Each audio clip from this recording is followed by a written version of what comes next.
नमस्कार, स्वागत है आपका चौथा पैगाम में। आपके साथ मैं हूं फिरदौस। आइए नजर डालते हैं आज की गतिविधियों पर। शहर की यातायात व्यवस्था को दुरुस्त करने के लिए कलेक्टर प्रवीण सिंह, एसपी राहुल कुमार अपने अधीनस्थ कर्मचारी अधिकारियों के साथ मिलकर शहर की सड़कों पर पहुंचे और अंधे मोड़ अतिक्रमण को चिन्हित कर कार्रवाई के निर्देश दिए। गुरुवार शाम कलेक्टर प्रवीण सिंह, एसपी राहुल कुमार लोढ़ा शहर की सड़कों पर यातायात व्यवस्था का जायजा लेने पहुंचे। इस दौरान उनके साथ विभिन्न विभागों के अफसर भी मौजूद थे। कलेक्टर एसपी ने सिंधी बस्ती, राजस्थानी भवन, कलेक्टर रोड, हमीदपुरा बाईपास रोड की व्यवस्था का जायजा लिया। इस दौरान उन्होंने विभाग के अफसरों को कई सुझाव दिए। सिंधी बस्ती से ईदगाह के बीच डिवाइडर बनाए जाने, सिंधी बस्ती हमीदपुरा बाईपास रोड पर डिवाइडर बनाने, प्रकाश व्यवस्था किए जाने की बात कही। कलेक्टर कार्यालय के पीछे मोहम्मदपुरा में घुमावदार रोड होने पर गाड़ी टर्न होते समय हादसे की आशंका बनी रहती है, उसे दुरुस्त करने को कहा गया। यातायात सूबेदार हेमंत पाटीदार ने अफसरों को यातायात की स्थिति से अवगत कराया। गत दिनों सांसद ज्ञानेश्वर पाटिल ने सड़क सुरक्षा समिति की बैठक में शहर की बिगड़ी यातायात व्यवस्था का मुद्दा उठाया था। यातायात पुलिस से कहा गया था कि अव्यवस्थित पार्किंग, वाहनों के कारण बन रही जाम की स्थिति से निपटने के लिए प्लान बनाए। सिंधी बस्ती के बाद कलेक्टर एसपी ने परकोटे के अंदर बसे शहर की यातायात व्यवस्था का भी जायजा लिया। समिति की बैठक में हम लोगों ने निर्णय लिया था कि जो ट्रैफिक के पॉइंट्स हैं इंपॉर्टेंट या ऐसे स्पॉट है जहाँ पर एक्सीडेंट ज़्यादा हो रहे हैं, उन सारे स्पॉट की पहचान कर लो और पहचान करके जहाँ पर कोई डिवाइडर बनना है, जहाँ पर छोटा मोटा अतिक्रमण हटना है, जहाँ पर कोई ट्रैफिक इश्यूज़ हैं, वो सारे छोटे छोटे पॉइंट को हम लोग दुरुस्त कर लें। उसी कड़ी में मैं हूँ, मेरे साथ एसपी साहब और पूरे हमारे विभाग अधिकारी भी साथ में लगे थे, लोग भी हैं। तो उद्देश्य सिर्फ इतना है कि शहर की ट्रैफिक व्यवस्था को मिलाकर हम लोग दुरुस्त कर पाएँ, ऐसी पूरी तैयारी हम लोग कर रहे हैं। युद्ध के बीच फंसा बुरहानपुर का मेडिकल का छात्र सकुशल बीती रात बुरहानपुर लौट आया है। उसके आते ही परिजन खुशी के मारे फूले नहीं समा रहे। विश्व भर में यूक्रेन रूस युद्ध को लेकर तरह तरह की प्रतिक्रिया देखने को मिल रही है। वहीं युद्ध से स्थानीय लोगों के साथ साथ यूक्रेन में विदेशी लोगों को भी काफी दिक्कतों का सामना करना पड़ रहा है। रूस द्वारा जारी हमलों से यूक्रेन में खराब हालत को देखते हुए भारतीयों को वहां से सुरक्षित अपने देश लाने की जद्दोजहद जारी है। इसी कड़ी में मध्य प्रदेश के बुरहानपुर जिले के भी 2 विद्यार्थियों के यूक्रेन में फंसे होने के बाद स्थानीय प्रशासन ने जानकारी एकत्रित कर भारत सरकार को भेजी थी, जिसके बाद उन्हें सकुशल भारत लाने के प्रयास तेज किए गए थे। बुरहानपुर के छात्र उबैद इसी कड़ी में आज बुरहानपुर पहुंचकर अपने परिजनों के साथ राहत की सांस ले रहे हैं। साथ ही उबैद शेख ने रूस से युद्ध रोकने का भी आग्रह किया है। युद्ध में सबसे ज्यादा बेगुनाह लोगों का जीवन पीसा जाता है। उन्होंने सभी का सहयोग के लिए धन्यवाद व्यक्त करते हुए आभार प्रकट किया। मेरा नाम उबैद खान है। मैं यूक्रेन के पुलतावा शहर में था। लगभग 1200 किलोमीटर दूर था मैं वेस्ट से, जहाँ हमें जाना था लवीव, क्योंकि वहाँ बॉर्डर थी। देन बॉर्डर पोलैंड बॉर्डर थी। Then we have to cross the Poland border.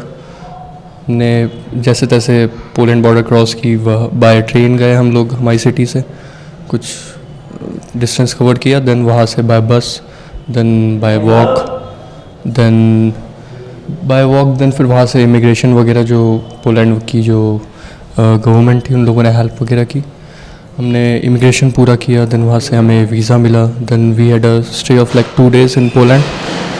2 दिन पोलैंड में रुके हम। देन फिर वहाँ से 3rd day government of India ने हमें प्लेन्स वगैरह अरेंज करवाए free of cost from Poland to Delhi. फिर हम 2 दिन बाद पोलैंड से दिल्ली गए बाय फ्लाइट। देन फिर वहाँ से मैं इंदौर बाय माय ओन आया। इतना कुछ डर का माहौल तो था थोड़ा बहुत, लेकिन ये भी था कि we will get through it, मतलब कैसे ना कैसे हम निकल ही जाएंगे, क्योंकि सब दोस्त साथ में थे, हम अकेले नहीं थे। कम से कम 50-60 फ्रेंड्स थे मेरे साथ मेरे। वी वर इन ग्रुप, तो it was not that bad, but थी मतलब पैनिक की सिचुएशन थी। सो हो गया, इतनी कोई इशू की बात नहीं थी।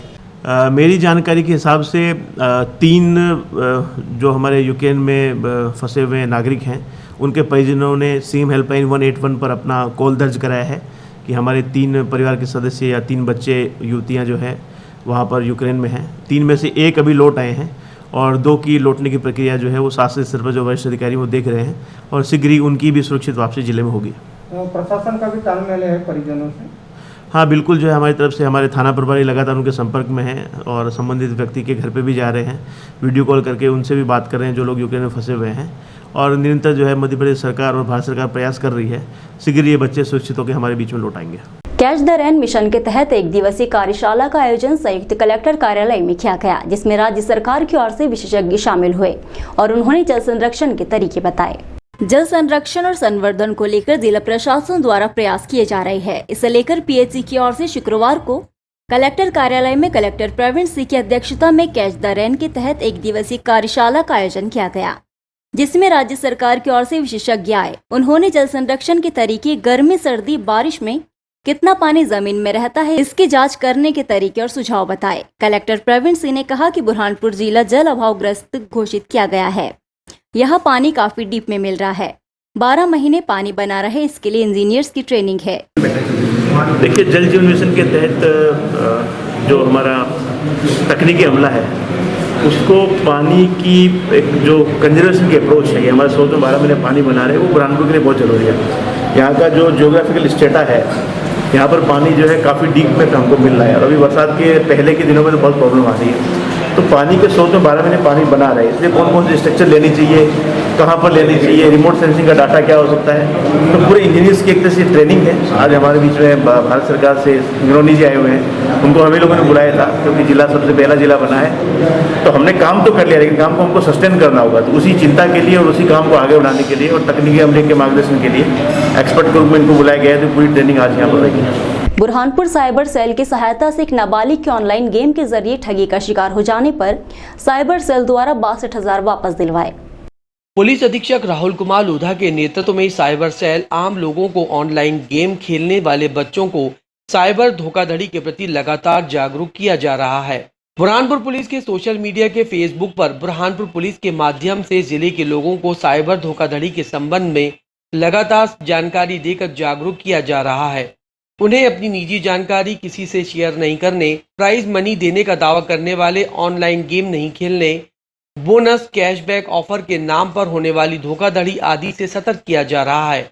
बावजूद इसके लोग लापरवाही करने के कारण धोखाधड़ी का शिकार हो रहे हैं। हाल ही का एक प्रकरण सामने आया जिसमें ऑनलाइन गेम खेलने वाले सिंधी बस्ती निवासी एक बालक धोखाधड़ी का शिकार हुआ, जिसमें साइबर सेल ने नाबालिग फरियादी के 62,000 रुपए वापस करवाए।